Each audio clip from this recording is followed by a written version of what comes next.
Yes, yes, yes. You know what that sound means. A little week late, a dollar short, as they might say. Took a little break last week. Sorry about that. But anyway, you know what that sound means. It's time for In the Paddock F1, Greedy and the Cheese. We are back. We are in Belgium, in the Ardennes Forest, for the 68th time. It's the Belgian Grand Prix. Belgium known for its waffles, the chocolate, and of course, the beer. Can't forget about the beer. And for the 56th time, we're racing at Spa-Francorchamps, the longest circuit on the calendar at 4.35 miles, a 335-foot difference in elevation change on your lap.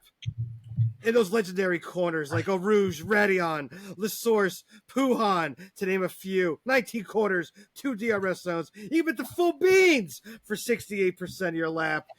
Another race, just more Red Bull domination. Max starts sixth, runs the ball down, wins by, 20 plus seconds. Just another Sunday drive for Max. Sergio takes second. Leclerc takes third. How about them apples? We're caffeinated. We're medicated. Greeny.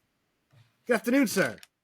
Like I said, the bet was on. I said that Ferrari would get a podium before Haas got a point, and I was right.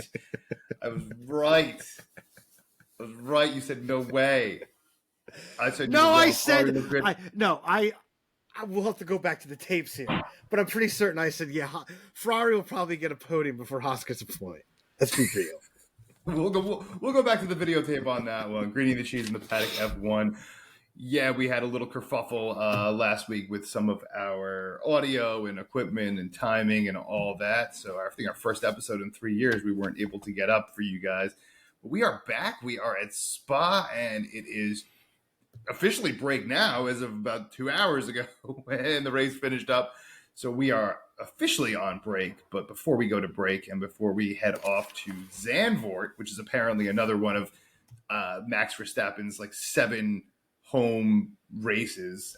I think every race is Max Verstappen's home race, including this one, including the Hungaroring, including anywhere else in Central Europe. They're all home races for Max Verstappen, and this was no less a home race for him as he wins yet again, now starting 6th this time and finishing the race easily in first. Sergio Perez looked good, finally. Had a good weekend all the way through. Man. First good weekend, I think, for Sergio in a while from, P1 all the way through. Still didn't look anywhere near where Max was. The McLarens were good and bad and struggled and didn't struggle. And Ferrari had a good weekend. You didn't believe it when you saw it. The sprint race, 4th and 5th, not ideal for Ferrari, but showed up in a podium, at least half the team, and the other half of the team, absolute nightmare. I'm sure you'll get to that at some point this evening. Cheese, your thoughts on today's race? Max domination. Just how he ran his teammate down so fast. In the same car. I mean, he's driving at an absolute ridiculous level. Sergio had a good drive. Sprint race didn't go as well with, after Hamilton put a torpedo basically looking like a warship. As you said, Carlos Sainz's car looked like today as well. The nice hole in the side pod, but it's a good weekend for Sergio. I mean, it's where he should be, to be honest, with the car that he's driving. He should be finishing right behind Max every single race. It should be every single race. There's really no excuse otherwise. To be honest, McLaren was good in the wet, but they just ran a little too much downforce this weekend. That totally, especially with the long straight to Spa, that's going to kill you, which it did and showed. Piastri a little, unlucky as well with the lap 1 incident. Merc was so-so, to be honest. I think maybe Russell might have been running a little too much downforce compared to his teammate. Maybe. So maybe a little, snafu call there. Ferrari showed pace. How about that? Wow. A little bit of pace. Still just absolutely stupid. That was terrible. I mean, Slice's car is a hole in the side pod, but we'll just keep going. We'll keep going. Like, come on. That was just a serious hole. Just that park the wasn't car. like just a scratch. No. That was a legit hole. That was a gash. Yes. That was a gash. At that point, you got to retire the car. Save the mileage. I mean, you've already had reliability issues with the engines already. I mean, you guys are basically on the verge of penalties now anyway for Ferrari with their engine right now. So save the mileage. Shouldn't have went that far in the race. That was absolutely stupid. But then again, what do you expect from the Ferrari pit wall at this point in time? It's a clown show. But it's really just all about Max and Red Bull. I mean, 20 seconds just dominant from starting 6th. Just dominant. Yeah. What else can you say? What else can you say about Red Bull? Another great weekend for the Red Bull team. Really now firing on all cylinders. If Sergio drives like this for the rest of the... when does it stop? It's 13 in a row now. When does it stop? Is it going to stop? Listen, we said when he tied it at 11, there's no end in sight. We saw with Oscar Piastri up there, but McLaren doesn't have enough, as you saw today. Even Lando Norris, nobody had enough. A little bit. Max Verstappen had 0.8 of a second on the field in quality on Friday. That's stupid. It was ridiculous. Ridiculous. That's stupid. He's the pace setter.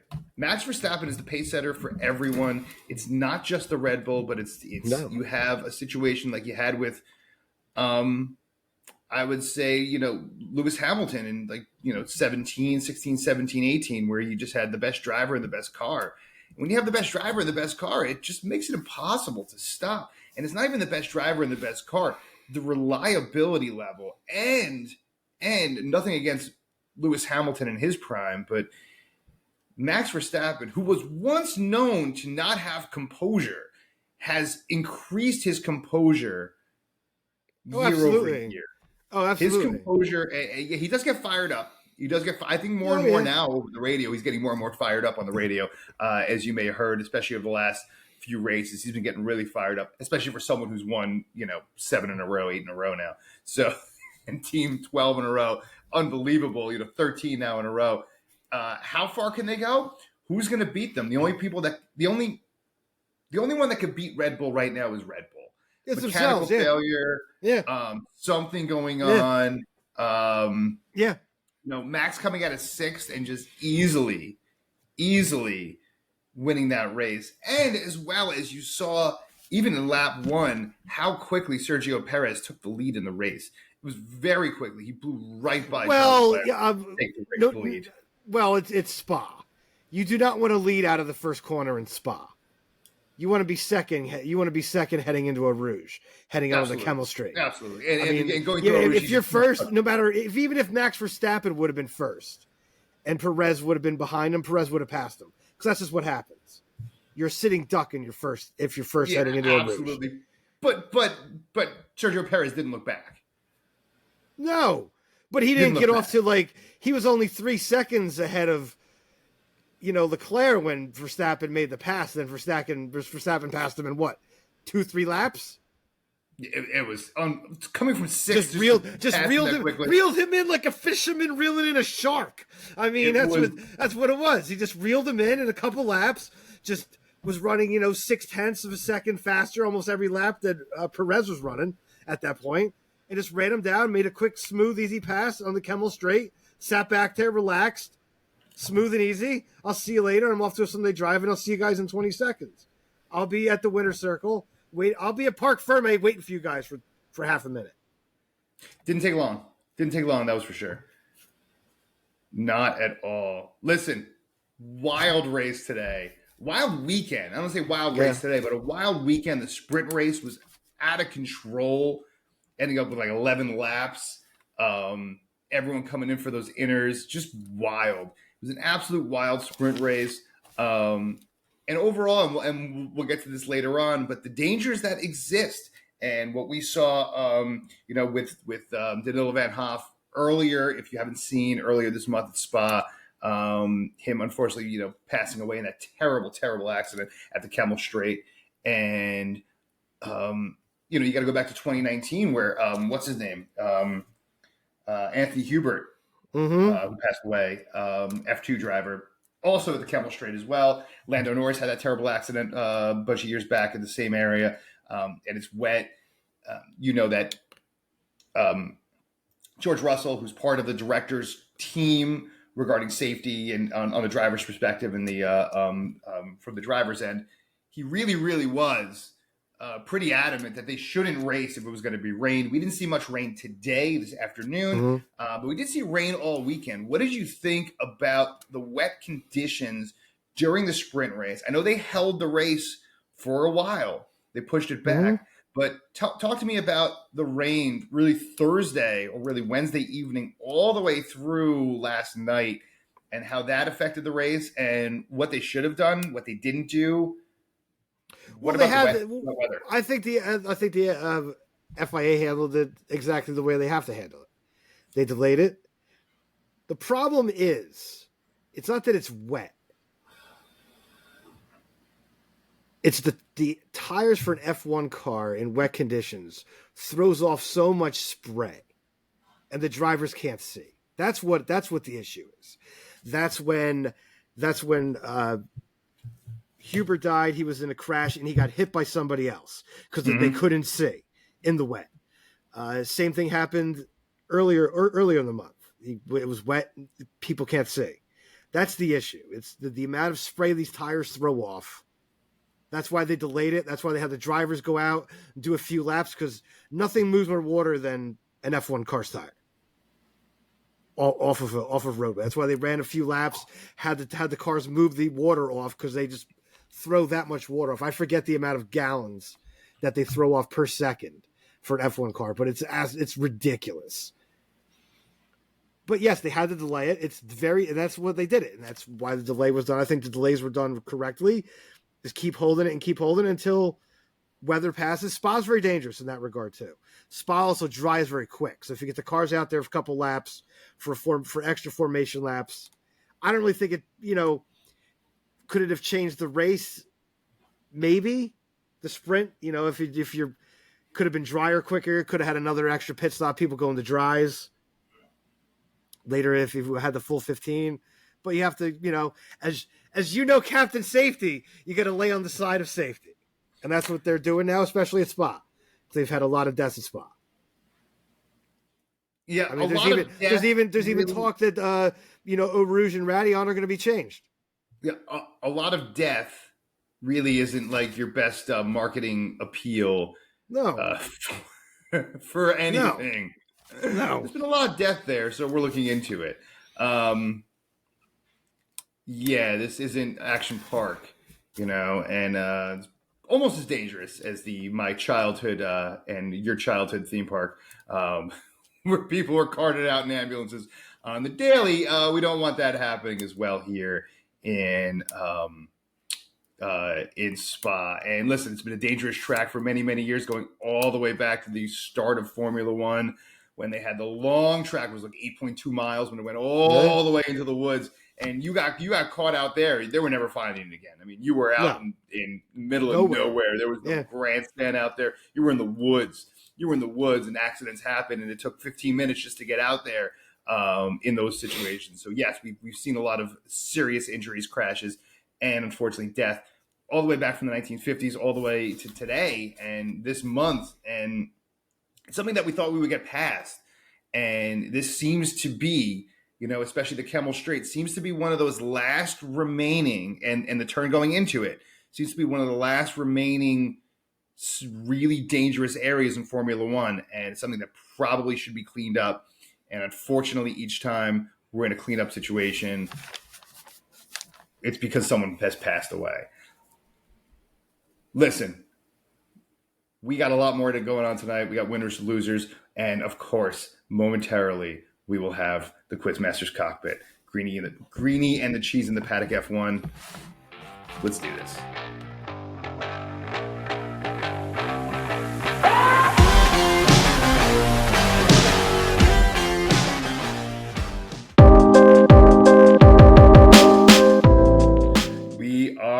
back. Greening the cheese in the paddock F1. Yes. The last race prior to, of course, the big break here. How you feeling about the break? We'll talk about that later. Looks like, as we thought, Red Bull just has this tied up. Constructors, Max Verstappen has this all tied up. Not much to root for second half of the year. But what we do have to root for is me failing miserably in another Quizmaster's cockpit. So we'll see how that goes. I appreciate you bombing me with last week's questions, even though we didn't end up with a show. We apologize for that. Those of you who were looking for last week's show, we had some technical difficulties and life mishap difficulties and all this other stuff. So we apologize. First show we missed in like 3 years. So apologize for that. It's mostly my fault. So, but here we are, ready to rock and roll. And of course, as I delay as much as possible here, we enter the Quizmaster's cockpit. Cheese. Yes, sir. Without further ado, Let's you do have 3 this. questions. Let's see if Question I can get any one. of them right this week. Question 1. Who has the most wins at Spa? Schumacher? That is correct. 6. 6? Is that right? That is correct. Wow, I gotta get the bell. I didn't even think I would get it. Here we go. There we go. I got the bell. Kept it on the side Now- there. I didn't think I would need Now, it. 2 questions that I had from last week. Ooh. Let's see if Ooh. let's see if you No chance. let's see if you can have a little memory. No.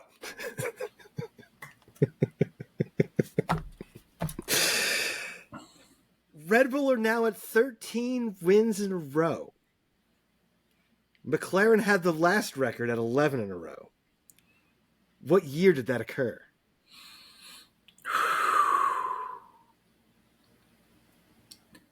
I know it was late 80s. I'm going to go with Double Snowman, 1988. That is correct, sir. Nice. Couldn't mess that one up. I would have slapped myself if I messed that one up. It was Senna Pro. It was the Senna Prost year, so It was a center press here. pretty legendary season. Question 3. So you're 2 for 2. Can we Sweat get a W now. for a change? Dripping in the sweat now in this hot weather. Go. Max now has 8 wins in a row. What drivers have 7 or more wins in a row? Name them. Do I get a number? There's 4. Drivers.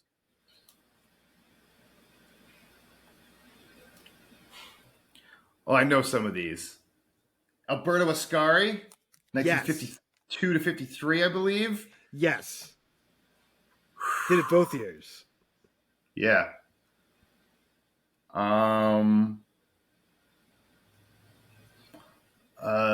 Schumacher had to have done it. Yep. 04. And I know we were just talking about this. Nico Rosberg did it in 2015. That is correct.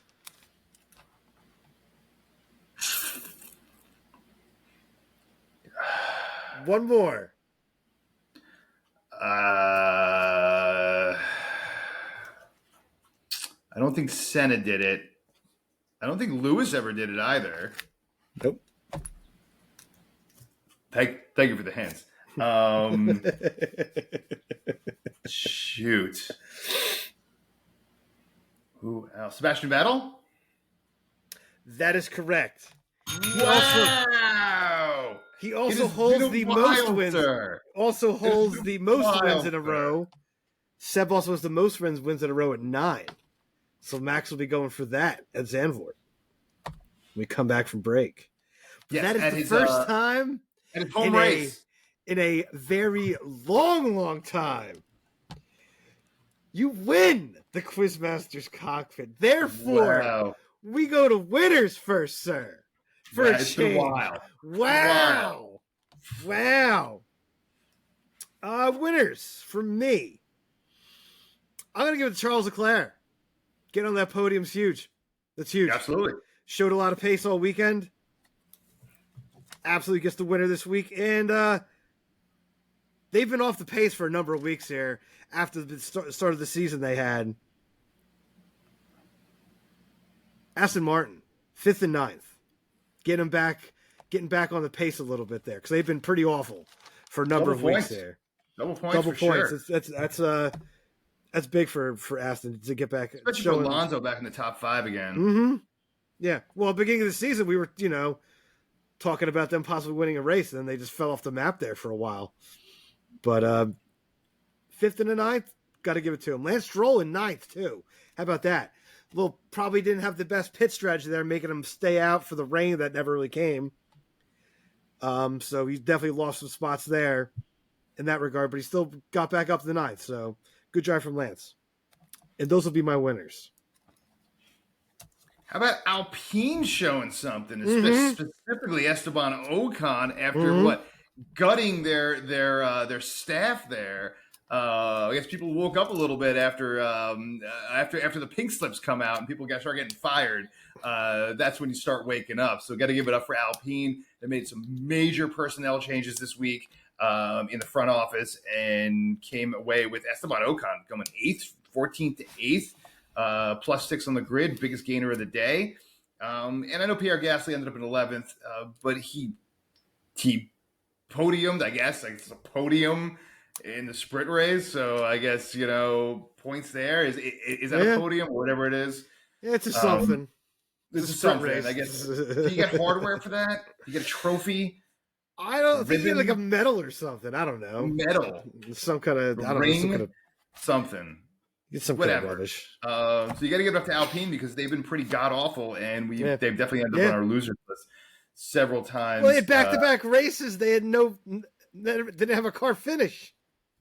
Yeah, I mean, really, it was pretty bad. They were very Haas-esque, as we said over the last couple of shows here. But listen, they showed up today, and an 8th and an 11th is not really what you want. But it's a lot better than what they've been getting. It's better than what they've been doing.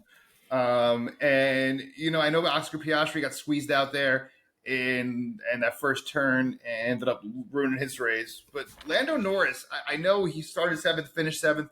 He had a good weekend. I know Piastri should have had so much better after starting in the front row there. But up in the sprint race and 5th here, and definitely. For a rookie, definitely looking good. He had a rough one. But Lando Norris is still keeping that McLaren team together after an absolute putrid start to the season. Lando Norris still getting points. I got to give it up to him. I know it's been really, really rough, and I know that car is tremendously improved over the last month or so. But he's still hanging on for points, and I got to give it up to him for that. And those are my winners, which I guess would bring us to losers, sir. Losers.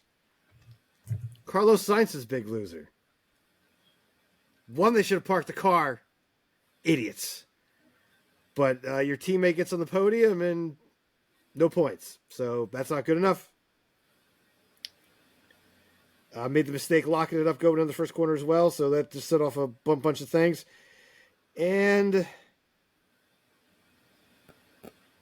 I had Oscar Piastri. Just, major bad luck. Had a really nice sprint race. Had it on the front row. Good race there. And then just nothing for you on Sunday, right off the bat. Don't even get a lap in. Only get around about half a lap. The car was trash, so those would be my losers. I mean, I have another one that I was but I was saving that for you. Yeah, I mean, well, Haas was just terrible all weekend. I just keep ending up on the loser list because, dude. What happened in qualifying? Didn't even get him out there for a lap, dude. Didn't even get him out there for a lap. That was embarrassing. The jack broke? How do you have a jack break? Like, where are you getting this from? Like, Pep Boys? Where are you buying your stuff from? The jack just snapped in half. How does that even happen in a professional team? How does this happen? Like, where did you get it from? Amazon discount store? Where are you buying your equipment from that is snapping in half like that? Like, come on. That was ridiculous. And to not be able to get to the line because of that, that started it all. And they were looking good at times. Going into the sprint race shootout, they were looking good. They were looking like they might be able to do something, get into Q2, but just a disaster. Just a disaster. Nico starting from the pit lane and was out there, was running pretty well, and then they switched tires and they were just way back. They're not the only team that did that, but that was another pretty pathetic weekend again for Haas. These are a lot of unforced errors. The drivers are trying. They've been out there, but it's you think Ferrari's a clown show? They're not having like basic equipment just break in half. Like, come on. It's not even like driver error anymore. It's like you're going to the discount store to buy your stuff. Like, what's going on? Is it used F2 equipment? Like, what are you using that's breaking? Come on. I mean, that's as bad as it gets. And to not be able to get out there and put a lap in, like that's.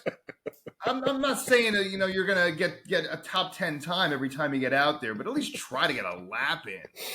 Come on, you're gonna make zero shots that you don't take. So I don't even know who else. I know who else is a loser. I got no one else besides Haas. Besides my slap, I'm geared up for the slap today. It's all yours. It's all yours. Take it away, sir. Geared up for the slap today. Because we're going to give the slap this week to Williams. I know we praised Williams a lot this year, and this was not the driver's fault because Alex Albon specifically was driving a fantastic all weekend. He was up there in the top 10, and then they went into the medium tires, okay? So they went in for the medium tires and made the first pit stop. Both Williams came in and changed their tires to mediums. Alex Albon calls that they were obviously lost pace, all right? He was in 7th, and then they started going down to 12th. All right, so he lost 5 places within a couple laps. So what do? They radio in and say, the mediums aren't working. So okay, box. So they box both Williams again. And what do they switch them to? Medium tires. Like, what are you doing? What are you doing? You just did that and it didn't work. Literally. The definition of insanity is doing the same thing over and over again and expecting different results. When both your drivers are like, these mediums are not working for this car. They were graining. And you bring them back in and you put mediums back on. What are you doing?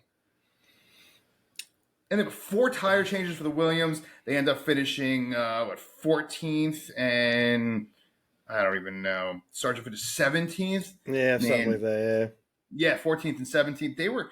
They were running. They were running all weekend, and I don't know what they were thinking back there. So at least it makes Ferrari not look as terrible. The Ferrari did have a good weekend in the pits. We just had an unfortunate incident with Carlos Sainz. Oh, that was jackassery as well, leaving that car out there. I know you aforementioned, maybe like some slap Williams with the right, maybe come along with the left for Ferrari there for that one, because that's going to be a grid penalty.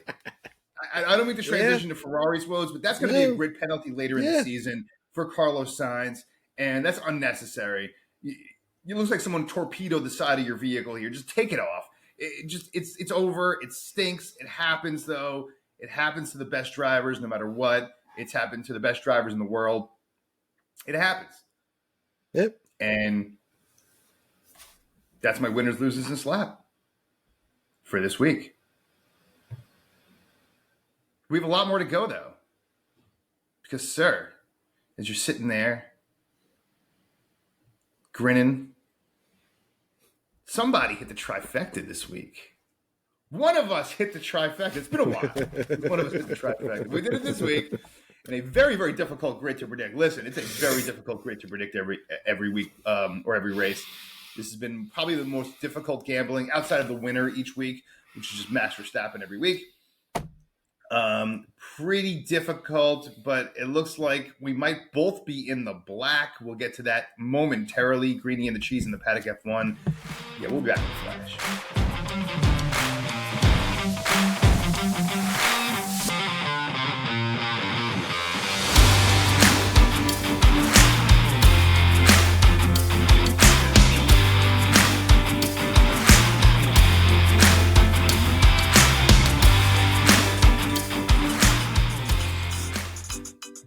Oh, yes. You know what that sound means, boys and girls. Time to take that fantasy ride to that fantasy island of Greentopia, where the beer flows like wine and the wine flows like beer. And the cannabis It grows as far as the eyes can see. Look at it. Look at it out there. Green and luscious. Take a little whiff. Ah, that air smells fantastic. Take a little walk to the top of the hill, to that casino at the top. Tickets in hand. Are we cashing in or are we checking out? And I think you ended up splitting your bets this week and ended up getting a big goose egg. You had Max in there. You messed up your trifecta, and you went with the biggest gainer. Who'd you go with? Danny Rick? Yeah. Not bad. That's not bad. He was +3. I went with Nico from the pit lane, and he was +2. But Esteban Ocon, biggest gainer, as I mentioned in the last segment, +6. Didn't see an Alpine taking that. That kind of ruined both our afternoons a little bit. But I hit the trifecta for the first time in an eon. And you were not brave enough, as probably the right thing to do. You were not brave enough to go ahead. I thought about it. But just the way I had 100%. I was like, they're going to screw this up somehow. They're going to screw it up. They're going to do something stupid, put them on the wrong tire, and do something stupid, because that's what they do. But they did it. Shockingly, they did. Ferrari did look good all weekend. I think that was probably the best race since the beginning of the season for Ferrari. I think they looked good all weekend, and I had no problem taking Charles Leclerc. Good thing I took the right Ferrari and not the one with the hole in it. And Red Bull as well. I thought Sergio looked fantastic all weekend, and especially in the wets, and then expecting a dry day. I mean, obviously it did spritz a little bit for a couple laps in the middle of the race, but I don't think it really affected anything about the race. I don't think there was anything affected by it. I think it just was what it was.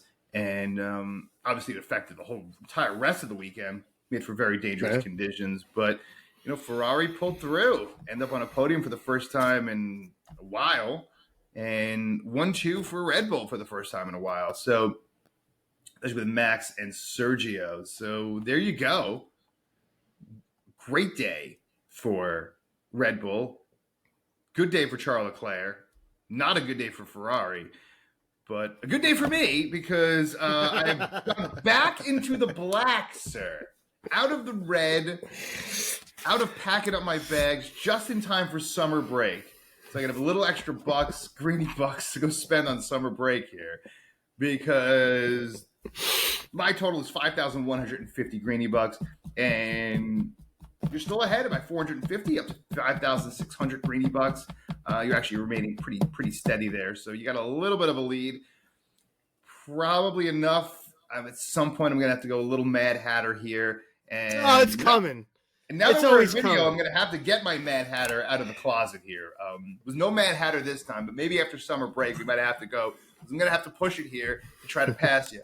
450 is not a tremendous number, but it's going to be big enough, since I don't think anyone besides Max Verstappen is going to win this year. So it's going to be really difficult every single week to have that one. If Max continues this dominance, we might have to have a different kind of hole altogether. Come up with something new system here. So, but we'll figure that out for season 4 as we finish up season 3 here and at the halfway point. So that's where we are. So it only leaves us with one thing, sir. And that is, of course, the news. In the news. And there was a lot of news over the last several days here as we head into the break. What do you got? What is going on in Alpine? Cleaning house. Team finished, 4th in the constructors last year? We're just cleaning house. Mid-season. What's your thoughts? Drastic? The results are there. Listen, if the results continue, then the results are there. Listen, Alpine was definitely struggling, and they really, really thought they were going to put themselves in a position moving on from Fernando Alonso, and then Fernando Alonso goes to Aston Martin, who was an inferior team from Alpine last year, and is embarrassing them. All right? And I don't know if that was the precipice for everything, or that was the reason behind everything. But Fernando Alonso is embarrassing, I think, Alpine, and Alpine feels that. Whenever you have an employee that goes through your rival organization and then comes back and whoops your ass every week, something has to happen. And how do we get to that point where we're, I mean, straight up, that's what happened. You have a former employer, you go to a different team, and what are you going to do? So, points are points. Well, there's been a lot of changes in the Alpine organization. The CEO left, and then they brought a new guy in, and then the new guy came in and started making all the changes. So I think it could be just something like that. The guy just didn't see eye to eye with some of these people and gave them their walking papers. He's got a new vision. Ain't the same vision. Clean house. Yeah, and again, I think you're right. I think the vision has to be the same. There's so many people in these organizations. There's so many different roles within an F1 organization. The fans only see the driver's perspective and the driver's point of view, but there's so much going on. And I don't think Alpine's failures have to do with their drivers as much as their personnel. But I think it's embarrassing. I think it's embarrassing to have when your drivers leave and then go to a different organization that should be just as good as your vehicle, maybe even slightly inferior, and they're beating you. And mid-season changes are never a good thing. In-season, mid-season changes are maybe not never a good thing, but never ideal. You never want to go into a season and then be like, okay, in July we're going to make a switch in any sport, especially motorsport, because it's very difficult. Personalities. This isn't a video game where you can just replace people at will. You know how it is with personalities clashing and having to work together and working together as a team and relying on each other, and then bringing someone brand new in that you have to build trust with. So listen, I want to see Alpine's continued success. You can't keep having double DNFs. That's not good. And did it stem from management? And was management not critical enough to the garage and the garage end to make sure these cars and these vehicles are getting out there in the best possible condition? And that may not happen. And that's why we find ourselves with this rotating door at Alpine. But hopefully they have more success. 8th and 11th this week, as we've mentioned before. Should be good to go. Next story, sir. I got something else for you. This isn't even in the news. This is just a personal question that I came up with. Otmar's out of a job. Would you like him to take over for Gunther at Haas? It should be in the news. Gunther's should be in the news because he's doing a poor job. And I've been saying this all season, and I think the convolution between all the fanfare he got and the online media fanfare he got through Drive to Survive kind of created, I like to call it the Anna Kournikova situation, where you think someone's a lot better than they are. Just because of their media coverage and saying they're really good and saying their team's going to compete. Listen, Haas came out before this season and said, we are going to be competing for points every single race. I don't Listen, I'm the jackass for believing. Though. I mean, give me a 12th every once in a while. But you're finishing 16th or less every single race. 16th or worse every single race. Yeah, if there's guys out there like Otmar, if there's players out there, because how can you get worse? How can you get worse coming in last every week? I mean, they do have a pretty big sponsor right now. They do have money. They do have a good sponsor, so. Results should be. Who cares about their sponsor? You're coming in dead Well, the last. sponsor matters because that's money, and when you're having more money, because they had a big debacle, the whole Russian debacle with Mazepin, his father, and the father's company with being their main sponsor. Yeah, that was a disaster. Urcali. Yeah. We know the Urcali. You got to give Gunther a little credit for holding that ship together at that point. But now they got a real sponsor. They got money. They didn't develop the car all last year to develop for this year's car. So this car is supposed to be showing something. It's supposed to be showing points. And this is Formula One. And what do you have to do in Formula One to keep your job? you got to have results. And there's no results coming out of Haas. So maybe it is time for Gunther to go. Yeah, you give him kudos and credit for holding the team together at some point, but it's going nowhere. It's going nowhere. You have money. You have a good sponsor, so that's a lot more money coming to the team. That means you can develop the car better, and it's going nowhere. I mean, has Haas even brought any upgrades this year yet? I don't recall anybody even say they brought upgrades. No. Listen. So that's a disaster. So maybe Otmar should come in and Gunther be out.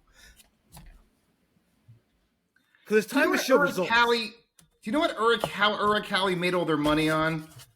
Do you know what Uralkali makes all their money on? Oil? Cow shit. It's a fertilizer company. They would like to refer to it as cow dung, which is probably that's what they do. All right. And you know what Haas is right now? Yeah, Haas should put an Uralkali sticker right back on that car, even though they're not a sponsor anymore, because that's what they are. They're cow dung. That's what the team's racing like. So it's ironic that the Uralkali sticker is no longer on there, because they're racing like it belongs there. That's all I got to say about Haas. Yeah, change everyone in that squad. The whole front office. Fire them all. I don't care about Gunther's personality. This is not a personality competition. It's not. It's not who looks better in Drive to Survive or whatever crappy Netflix show you want to put out. It's not what this is about. It's about winning races and getting points every single week. And you want to come out and say you're going to get points every single week and then blow it every single week, every single race? No points. No points. Ferrari made a podium. Now it's time for Haas. You got the whole break to come up with something. And every team's getting better. McLaren's getting better. Alpine's now getting better. What are you going to do? I'm done talking about Haas. What else you got? What else you got before we put the first half of the season to rest here?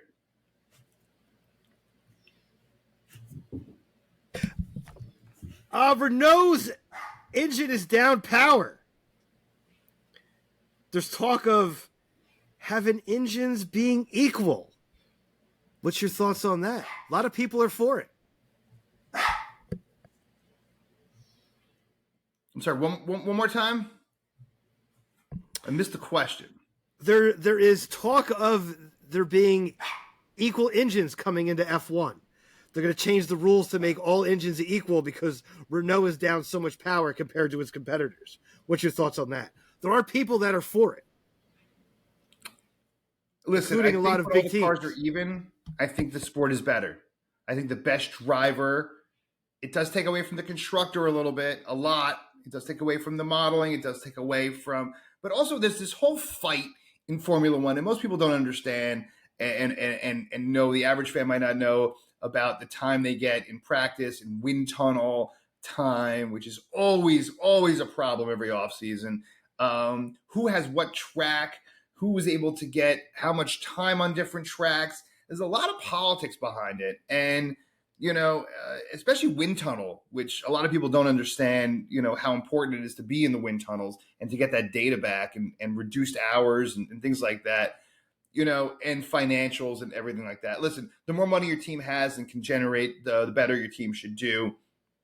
But having equal engines is probably the best thing to keep Formula One going. They tried the 11 tire change last week versus the 13 tires, which also was, I think, entertaining and mixed up the field a little bit. I think, that's one of the reasons why McLaren showed so well last week is all the tire change and that rule. Everything you could do to change competition as the sport grows. Listen, you have two major areas of this world that are growing in Formula One. It's United States, who wants competition, right? There's 3 races in the U.S. now. There's 5 races in North America now, including Mexico and Canada. So you got 5 races on one continent, and it's competitive. It's competition. There's a lot of money in this, right? Then you have the other side of it, the other side of the world, which continues to grow, and that's India. And India, who's looking for a race now as well, 1.4 billion people, 65% of the country is 30 years old or younger.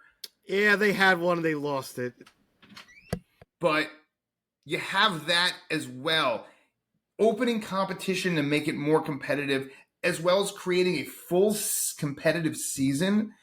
It's just, what are you spending your money on by going to a race late in the season where the constructor's over, the drivers' champion's over? Really, everyone's in a position at the top end. Why are you paying big bucks to come out for the casual fan? It's not about the hardcore fan. The hardcore fan's going to watch no matter what. They're going to buy the F1 stuff. They're going to buy product. They're going to go out. They're going to go to the races, every couple of years or every year or so. They're going to spend money. This is about spending money. Sorry, folks, but this is about sport. It's about spending money and making money. And the only way to spend money and make money is to increase competition. And I know it goes very against of what F1's been, especially over the last 30 years. But yeah. We got to go away from. Nobody cares about the engine builds anymore. Casual fans don't care about the engine builds. They don't care about wind tunnel times. They don't care about these micro data points. They care about competition and going into the final race of the season, and you don't know, or final at least month of the season, and you don't know who the champion's going to be. And it makes intrigue to watch. It makes you want to spend money. It makes you want to do a lot of things that help the sport. And that's the only way to do it. All about cash, baby. It's all about the cash. It's all about the Benjamins, and that's all it's about. And in this sport especially. And we'll leave it at that, man. What a great show this week. I'm so glad that we got to get one more in before the break. Sorry for everyone we screwed up last week's show, but I promise you, we have a lot more coming. Cheese and I are going to be working over the break on some really, really special stuff as we go a little more into YouTube. I know it's been a slow trudge towards YouTube, but we just got some brand new software here, which seems fantastic. So we're hoping to really spread our wings going forward here over the next few months and potentially dropping maybe a special episode during the break here as we work on some really, really cool projects that are a little bit different than what we've been working on, but all Formula One centric. It should be a really, really good time. So we'll look for that. Check out the YouTube channel. Just go to YouTube, Greenie and the Cheese. YouTube, Greenie and the Cheese. Check out about all our stuff there. We got some sim racing. And, of course, we're going to have more and more of the podcast episodes up there. And some very special episodes as well coming up. So be sure to check that out. And, of course, email us inthepaddockusa@gmail.com, inthepaddockusa@gmail.com. Email us your questions. We'd love to get you guys on the show, or at least get your questions on the show. And maybe one very special guest might get invited into the show. We'll see. We'll see what happens.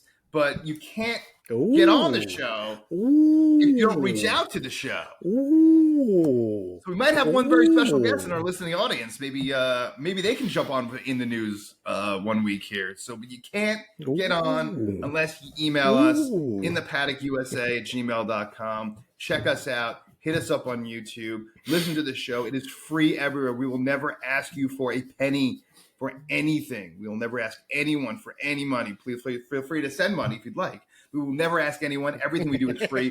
All 80 episodes we have are free. All 110 videos we have are free. And we'll continue to add to that. Please feel free to send your checks in, but we'll never ask you for money. Everything we do is free. There's nothing hidden. There's no hidden fees. There's nothing behind a paywall. Nothing. Everything we do is for you guys. It's for your enjoyment.